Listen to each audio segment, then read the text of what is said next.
এই কমিটির মাধ্যমে বিসিবি আর আসলে বিসিবি নেই, বিসিবি বিএনপির নেতাদের সন্তানদের একটি ক্লাবে পরিণত হয়েছে। চলেন প্রথমেই দেখে নিই রুমিন পারহানার একটি বক্তব্য। দক্ষিণ এশিয়ার দেশগুলোর দিকে তাকালে দেখা যায় কেন্দ্রীয় ব্যাংকে প্রিন্সটন বা ক্যালিফোর্নিয়া থেকে পিএইচডি করা উচ্চ ডিগ্রিধারী মানুষজন, অভিজ্ঞতা সম্পন্ন লোকজন নিয়োগ পেয়েছেন।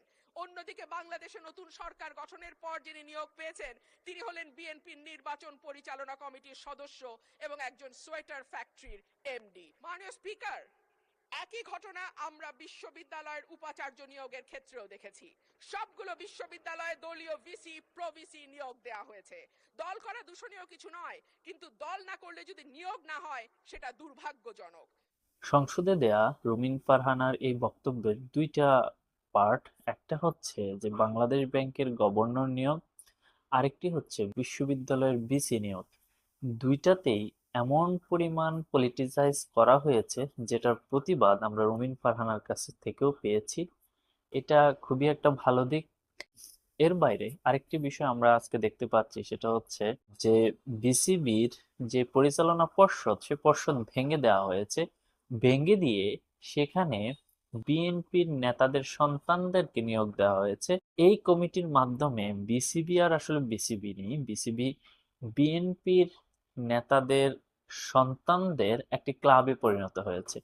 কাদেরকে নিয়োগ দেওয়া হয়েছে আমরা যদি একটু দেখি, যে ইয়াসির খসরু সাহেব, যিনি হচ্ছেন বিএনপি স্থায়ী কমিটির সদস্য আমির খসরু মাহমুদ চৌধুরী সাহেবের ছেলে। আরেকজন হচ্ছেন সৈয়দ ইব্রাহিম আহমেদ, যিনি হচ্ছে সালাউদ্দিন আহমেদ সাহেবের ছেলে। আরেকজন মির্জা ইয়াসির আব্বাস, যিনি মির্জা আব্বাস সাহেবের ছেলে। আরেকজন রাসনা ইমাম, যিনি হচ্ছেন ববি হাজ্জাজ সাহেবের স্ত্রী। আরেকজন হচ্ছে ফাহিম সিনহা, যিনি বিএনপির সাবেক এক নেতার ভাতিজা। এভাবে পুরো বিসিবিকে একটি বিএনপির পারিবারিক ক্লাবে রূপান্তরিত করা হয়েছে।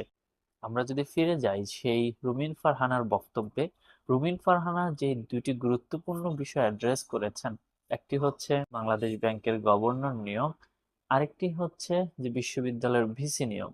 রুমিন ফারহানার এই বক্তব্য থেকে একটি বিষয় ক্লিয়ার হয়েছে, যেখানে দক্ষিণ এশিয়ার কেন্দ্রীয় ব্যাংকে এমন এমন লোকদেরকে নিয়োগ দেওয়া হচ্ছে যারা বিদেশের বড় বড় বিশ্ববিদ্যালয় থেকে পিএইচডি করে এসে যারা এই বিষয়ে অভিজ্ঞ, তাদেরকে নিয়োগ দেওয়া হয়েছে।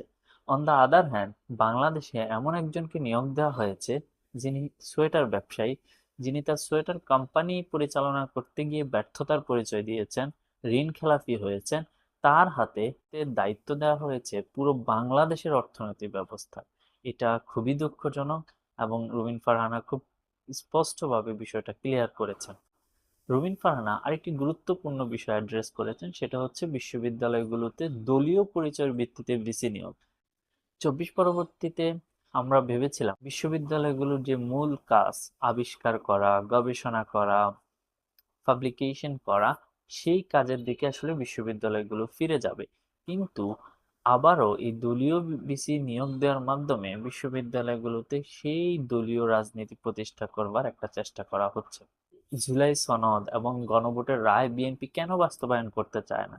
বিএনপি যদি এই গণভোটের রায় এবং জুলাই সনদ বাস্তবায়ন করে, তাহলে তো এই যে এইভাবে নিজেদের খেয়াল খুশি মতো যাকে ইচ্ছা তাকে গভর্নর নিয়োগ দিতে পারবে না, দলীয় নেতাকর্মীদেরকে ভিসি হিসেবে নিয়োগ দিতে পারবে না।